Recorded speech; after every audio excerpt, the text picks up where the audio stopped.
खरं तर नंदकर सरांकडे जातो या बाबतीमध्ये, कारण भाषेच्या संदर्भात आपल्याकडे खूप साऱ्या संविधानिक तरतुदी आहेत. शासनाने त्याचे अनेक नियम केलेत, कायदे केलेत.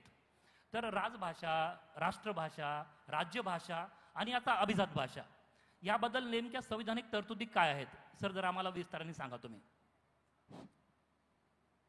आपल्याला सर्वांना माहिती आहे की आपलं जे संविधान आहे ते अत्यंत पायाभूत असं डॉक्युमेंट आहे आणि देशामध्ये जो काही कारभार चालतो तो या संविधानालाच समोर ठेवून केला जातो.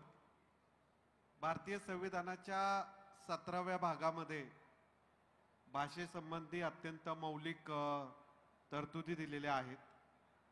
त्यामध्ये जर अनुच्छेद 343 जर पाहिला आपण तर संघ राज्याची कोणती भाषा असावी याबाबत तिथे तरतुदी दिलेल्या आहेत आणि त्या अनुषंगानेच राजभाषा अधिनियम केंद्र सरकारचा 1963 मध्ये संमत केला आणि केंद्र शासनाची हिंदी ही राजभाषा राहील असं ठरवण्यात आलं.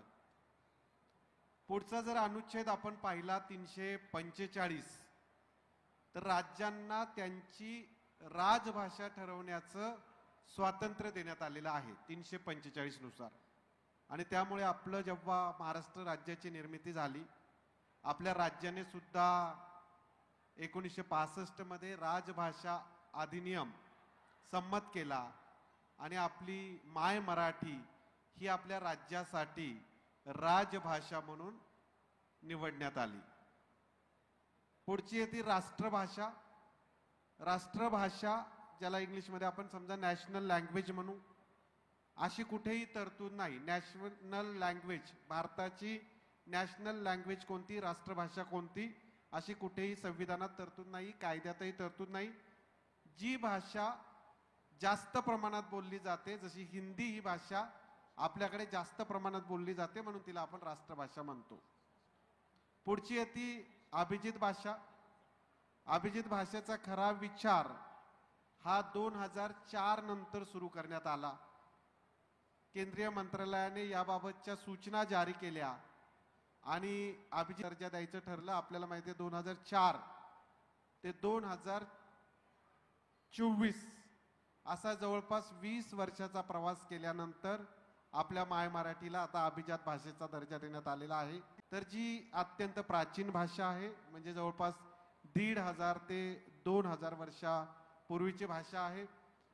तिचं प्राचीन वाङ्मय जे आहे ते मोठ्या प्रमाणावर उपलब्ध आहे.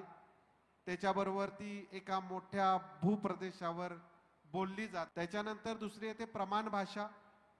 महाराष्ट्र शासनाने आपल्या राज्याची मराठी प्रमाण भाषा कशी राहावी याच्यासाठी सुद्धा 18 नियम केलेले आहेत आणि 18 नियम शासनाने प्रस्तुत सुद्धा केलेले आहेत. तर तिला आपण प्रमाण भाषा आपण म्हणतो की मराठी प्रमाण भाषा कशी असावी.